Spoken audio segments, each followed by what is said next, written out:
Hello everyone, today we're going to look at transformations of functions. Now, whenever we do a transformation, and I am going to place the parent functions on the notes as well. So take a look at the parent functions, and what we'll be doing is we're going to make sure that we know how to shift the parent functions. For instance, we have x squared.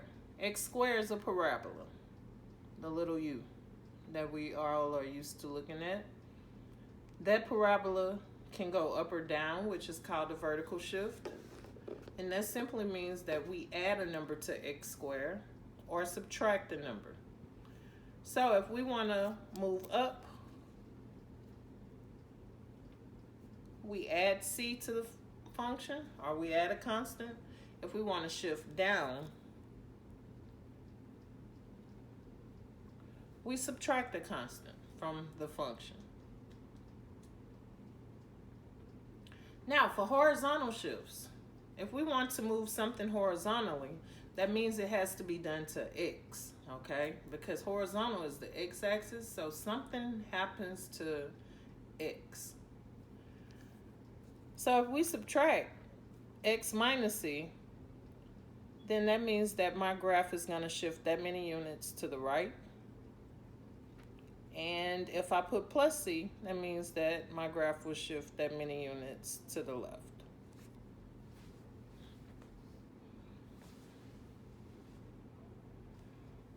Now, a reflection about the x-axis. That means that we may start up and flip down, or we may start down and we'll start up and we flip down, okay?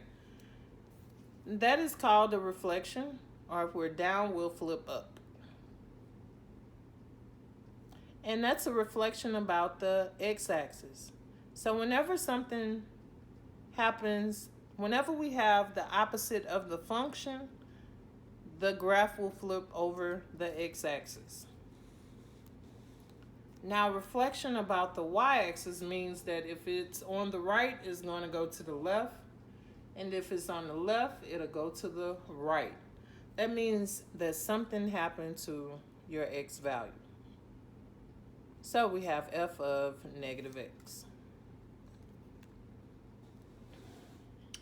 Now, vertical stretch or shrink.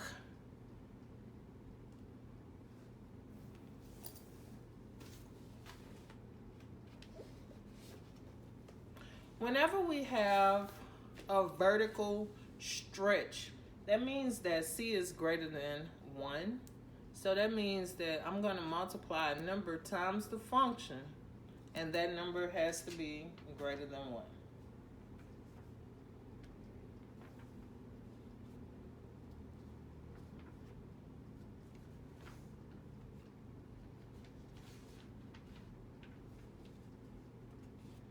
Now, if your number falls between 0 and 1, meaning that it's a proper fraction, meaning that it's 1/2, 1/3, 2/3, 5, 6, that type of number, then we are going to have a vertical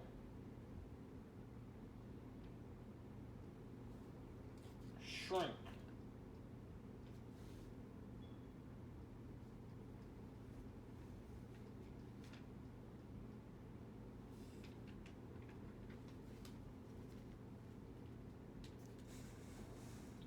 And now looking at the horizontal, if c is greater than 1,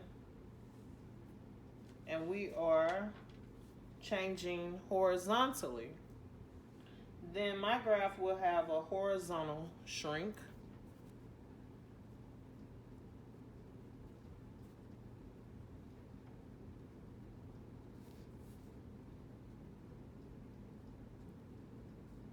And if c falls between 0 and 1, we will have a horizontal stretch.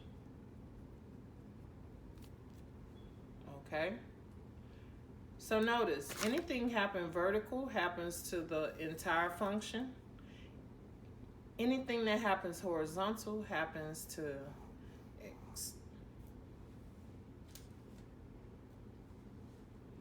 And that concludes our lesson on the transformation of functions. Remember, if you have any questions or concerns, don't hesitate to contact me. Have a great day.